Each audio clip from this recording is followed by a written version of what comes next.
Hi good morning. আজকে একটা কলকা করব, যেটা আমি অনেক দিন পর করছি, তাই আমার কাছেই একটা মাত্রই টিপ ছিল।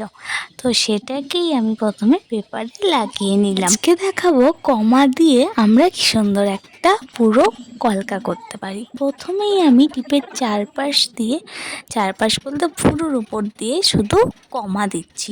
কমার শেষে আমি একটা পদ্ম ফুল, তার পদ্ম ফুলের মাঝখান দিয়ে একটা কমা আর একটা এসের মতো কমা দিয়ে নিয়েছি। এখন কমার মাঝখান দিয়ে ডট ডট আর একটু পাতার মতো দিয়ে সেটা দিয়ে দিয়েছি দুটো। এখন আমি ডট দিয়ে টানা দিচ্ছি।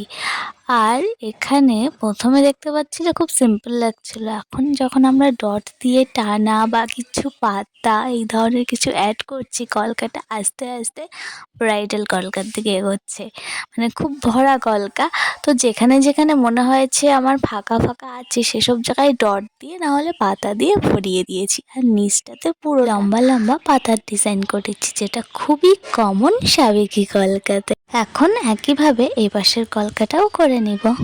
কলকা করার সময় অবশ্যই জলের মাপটা ঠিক মতো ফ্যাব্রিকের সাথে জলটাকে মেশাতে হবে। বেশি পাতলা হয়ে গেলে কলকা মোটা হবে, আর কম হয়ে গেলে কলকাটা শুকিয়ে যাবে, মানে ব্রাশে ফ্যাব্রিকটা লেগে যাবে আর ডিজাইনগুলো একদম ভালো ফিনিশিং আসবে না। তাই কলকাতে জল মেশানোর সময় একটু সাবধানেই মেশানোটা দরকার। তো সাদা দিয়ে করেছি তাই কতটা সুন্দর লাগছে, কিন্তু এটাকে আমরা আরেকটু হাইলাইট বা সুন্দর করব পিঙ্ক কালার দিয়ে।